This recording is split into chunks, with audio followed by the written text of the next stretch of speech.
Do you expect a stronger Braga for the game tomorrow?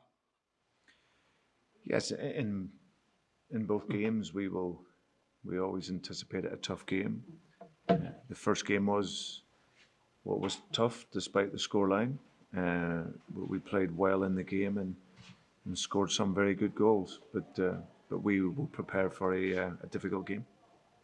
Do you have enough conditions to explore these tomorrow? Playing an away game and feeling comfortable to play an away game.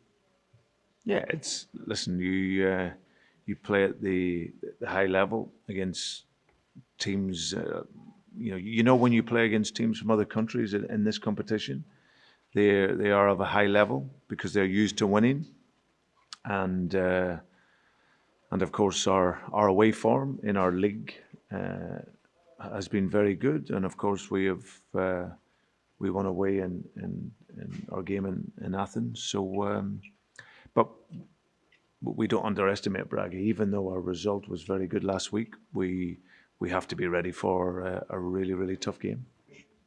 I was just wondering, we were talking to James Maddison just now, and he was saying that this is all new to him. It's his first season in Europe, and he's loving it. What kind of stage does this give him to raise his profile, maybe get to the Euros next summer? And is he the type of player that will excite people in Europe?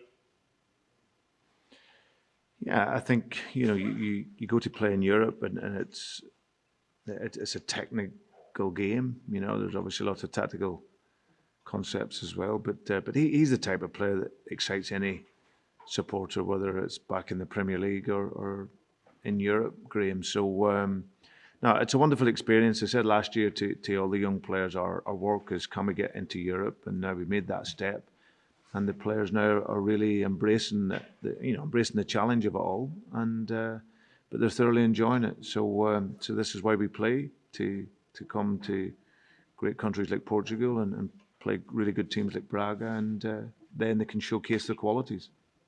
Hi there, Brendan. Hi, on. I just wanted to ask you about my maths. I know isn't probably the best, but if you win tomorrow and AK Athens fail to beat Zorya, then you'll have qualified for the next round. I just wonder, regardless of the maths aside, just in case I am wrong, how important it has been for you to efficiently get through this group, and how pleased you are with the way that the team have been so efficient in the sides that you've come up against so far. Yeah, I've been very pleased. The group had good teams in it, and will always make it difficult.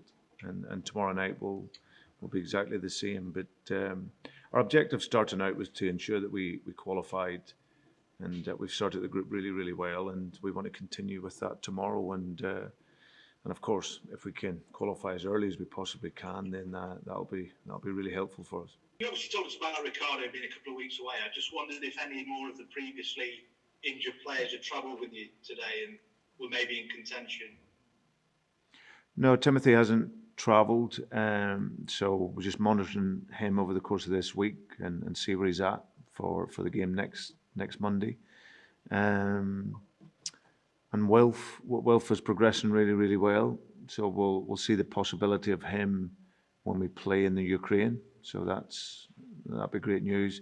And then Cags as well over the course of a little bit further down the line with him, but we'll see where he's at in the next few weeks. So they're progressing really well, but none of them obviously here to play. Hi, Brendan. Hi, Jordan. I'm sure you've seen the news earlier in the week about fans returning, but I think at the minute Leicester's going to be in Tier 3, so wouldn't be able to have any fans back at the King Power Stadium. What are your thoughts on that? Do you think it's fair that some teams will have fans and some teams won't? Is 4,000 fans enough to have an impact on the games at all? Yeah, listen, I think firstly, any way in which we can get supporters back into grounds, I think that's what we all want.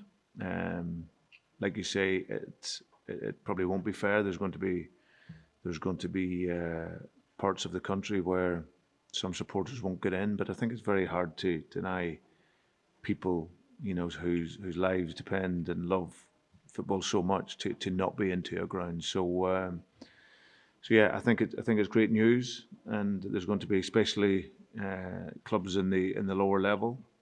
You know that if they can get 4,000 supporters in, you're maybe looking up to 50% of the crowds actually in the grounds. So I think that's going to be hugely beneficial to those. But I think it's a start point for us. I think hopefully over the course of the coming months we can get more supporters in, and of course a team like ourselves, we want to have our supporters both home and away, and hopefully that'll be in the not too distant future.